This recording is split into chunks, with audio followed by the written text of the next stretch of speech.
Nah, oke, sekarang kita masuk ke dalam contoh syirik besar. Contoh syirik besar.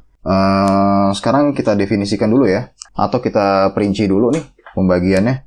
Pertama gini teman-teman sekalian, ya, syirik besar itu terkadang bisa terjadi secara apa? Secara terang-terangan, ya, terang-terangan gitu ya, terang-terangan. Nah, terkadang syirik besar juga bisa terjadi secara apa? Secara tersembunyi, ya. Dan juga terkadang syirik besar juga bisa terjadi secara apa nih? Secara keyakinan. Artinya dia terjangkit di dalam apa? Di dalam keyakinan, ya. Dan juga terkadang syirik besar juga bisa terjadi di mana nih? Di dalam perkataan. Iya. Dan juga syirik besar terkadang bisa terjadi di mana? Di dalam perbuatan. Iya, nah ini harus hati-hati nih. Ya, syirik besar bisa terjadi di mana aja. Terkadang bisa terjadi secara terang-terangan. Ya, bisa terjadi secara tersembunyi. Bisa terjadi di mana? Di keyakinan. Bisa terjadi juga di dalam perkataan, ya. Bisa terjadi juga di dalam perbuatan. Gitu. Nah, contoh-contohnya gimana nih? Pertama kita bahas syirik yang terjadi secara terang-terangan. Kita ke bawah ya. Kita scroll ke bawah di sini. Ya, contoh nomor 1. Tadi kita bilang apa? Syirik terjadi secara terang-terangan. Tarotan yakun zahiran.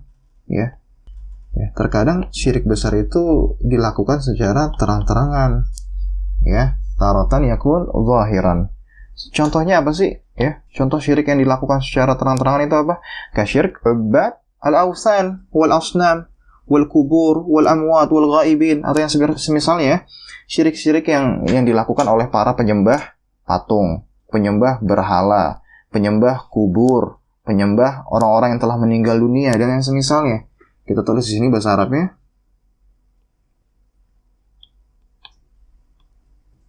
Iya, ini dia.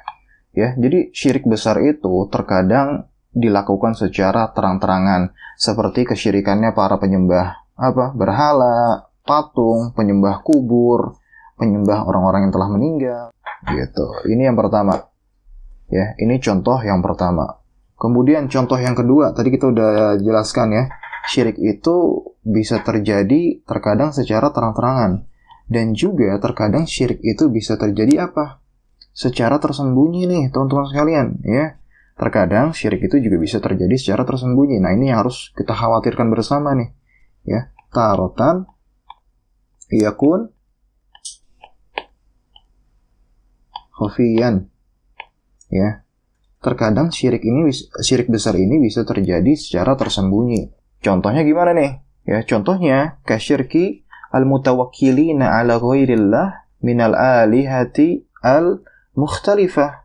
Contohnya seperti kesyirikan orang-orang yang menyandarkan ya, yang bertawakal kepada selain Allah dari sesembahan-sesembahan yang berbeda-beda.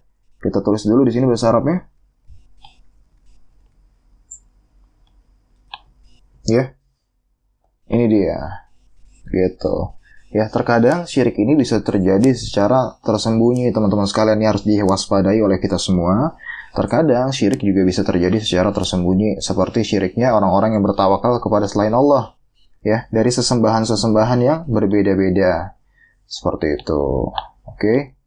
Nah, kemudian kita masuk yang ketiga nih, contoh syirik besar yang ketiga. Contoh syirik besar yang ketiga, tadi kita udah bilang syirik besar bisa terjadi secara terang-terangan, bisa terjadi secara tersembunyi, dan juga bisa terjadi di mana? Di masalah keyakinan ya, di keyakinan. Ya, kama anna hadza syirk taratan yakunu fil i'tiqadat. Ya, terkadang masalah syirik besar ini juga terjangkit di mana? Di dalam i'tiqadat. Ya, di dalam keyakinan.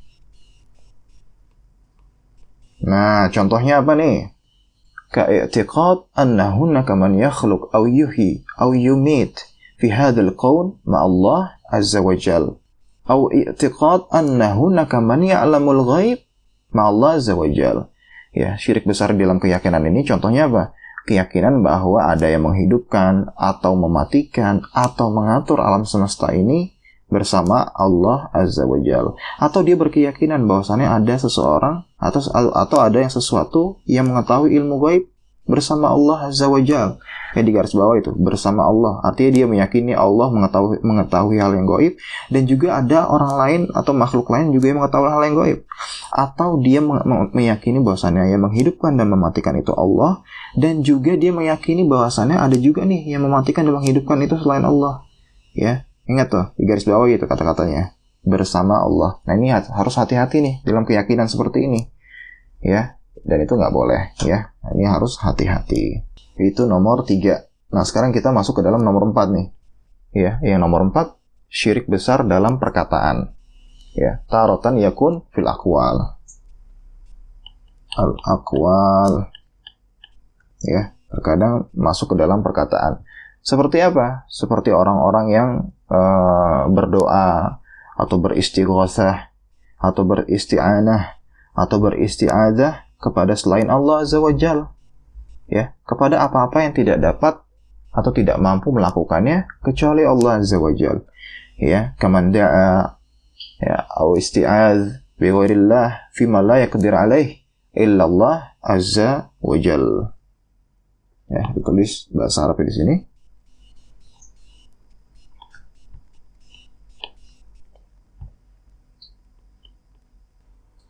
Iya, itu yang nomor 4. Kemudian yang terakhir, syirik akbar itu juga bisa terjangkit di mana? Di dalam perbuatan, teman-teman sekalian ya. Syirik akbar itu juga bisa terjadi di dalam perbuatan. Wa taratan yakun fil af'al. Ya. Contoh syirik besar yang terjadi di dalam perbuatan apa? Banyak banget ya. Seperti apa? Kaman yadzbah au yusolli au yasjud li ghairillah. Seperti orang-orang yang menyembelih atau sholat atau sujud kepada selain Allah Azza wa Jalla. Contoh seseorang menyembelih sapi ya. Kemudian maksud penyembelihannya itu untuk apa? Untuk jin misalnya yang ada di laut. Atau dia sholat bukan karena Allah, atau dia sujud kepada selain Allah. Nah, ini masuk ke dalam perbuatan-perbuatan yang apa? Ya, perbuatan-perbuatan yang mengandung syirik yang besar. Seperti itu, ya.